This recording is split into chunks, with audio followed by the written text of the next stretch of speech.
Gibran Raka Buming Raka curhat merasa sering dibully hingga difitnah. Aku kok gemes ya ada orang satu ini lewat Gibran terus tuh. Ini yang namanya pelaku macak korban ya ini. Dia yang melanggar konstitusi, dia yang menjadi cawapres dengan cara yang tidak benar, dia yang merasa dizalimi, dia yang merasa dibully, dia yang merasa difitnah. Fitnah gimana? Kamu itu benar cuma jadi wali kota 2 tahun, kamu itu benar cuma mantan penjual martabak, atau bahkan mungkin sampai saat ini masih jadi penjual martabak. Kamu itu benar gak ada ini kualitas kamu jadi wali kota itu. Kalau di media itu kalau ngomong itu kayak orang asal nyelemong kayak gitu. Ini teman aku orang Solo loh yang bicara seperti ini loh. Kamu ini benar bukan kuliah di Australia tapi cuma kursus gitu. Kamu ini benar mendapatkan privilege dari bapak kamu yang seorang presiden. Kamu ini bukan perwakilan anak muda, itu bukan, Mas Gibran.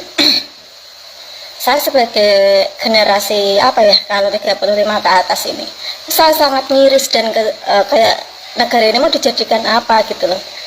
Kalau misalnya jatuh di tangan Anda ketika Pak Prabowo sudah tidak bisa bekerja, misal jadi kalian ini jadi terus negara akan kamu atur, sementara kamu aja prestasi nggak ada, kamu ini pengalaman juga nggak ada gitu. Kamu bilang kamu dicurangi, kamu bilang kamu difitnah, kamu itu loh baliho kamu di mana-mana sudah ada. Malam pada pasang baliho kamu. Terus kemarin ada abdesi itu, pihak siapa? Pihak kamu juga. Kok kamu merasa terzalimi? Kamu ini pelaku macak korban, Mas Gibran. Mbak ya sadar gitu. Kamu jangan memperlihatkan pelongo-pelongo seperti bapak kamu jadi pelongo-pelongo jilid 2 macak korban gitu. Dulu kan bapak kamu kan merasa kayak merakyat, merasa kayak orangnya santun, dengan pencitraan mobil SMK, dengan masuknya gorong-gorong. Apakah ini akan kamu tiru untuk menjadi cawapres?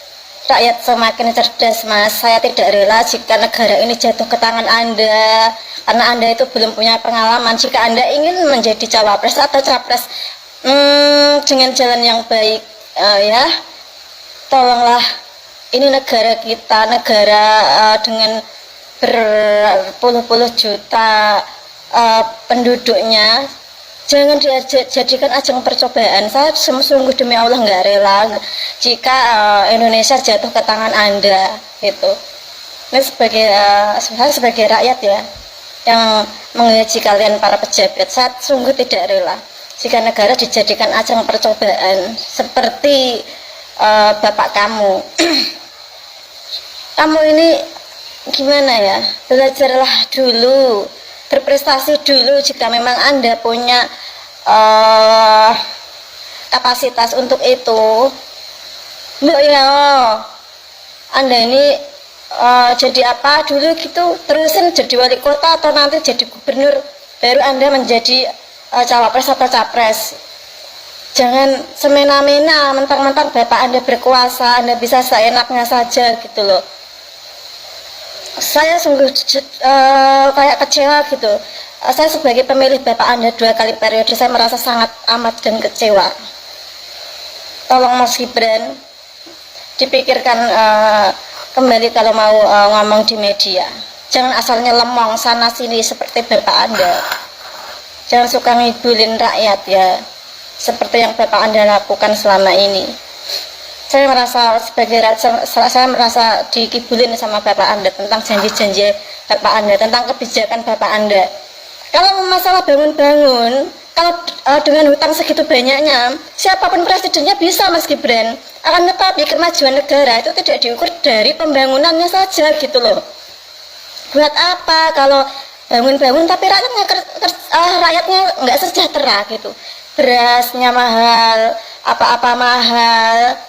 Rakyat kecil banyak yang nggak bisa makan, nggak bisa sekolah. Lihat tuh di pedalaman katanya Papua yang dibangun, tapi ternyata juga banyak yang nggak bisa sekolah. Tolong Mas Gibran, hentikan sandiwaramu. Ya, hal pertama yang mau saya garis bawahi adalah kakak ini adalah pendukung Pak Jokowi yang kecewa gitu ya. Kita dengar tadi dia memilih Pak Jokowi gitu ya. Nah, lalu hal kedua, poin yang bagus adalah mentang-mentang sedang berkuasa bapaknya jangan semena-mena. Ini poin bagus lagi gitu. Jadi jelas ya, jadi jelas bahwa kita bukan anti Gibran, bukan anti anak muda, tapi di sini ada poin yang sangat bagus. Kalau sedang berkuasa jangan semena-mena. Kalau kita bilang Gibran hasil putusan kontroversi MK, hasil pelanggaran etik, itu bukan fitnah. Ini penting untuk disadari pendukungnya. Itu memang fakta, sudah diputus oleh MK gitu ya teman-teman. Jadi itu bukan fitnah. Kalau dibilang Gibran itu jadi wali kota Solo karena bapaknya, itu pun bukan fitnah. Memang faktanya begitu. Ada pengaruh lah. Kita tidak usah munafik, tidak usah naif gitu ya. Ada pengaruh yang sangat besar dari bapaknya.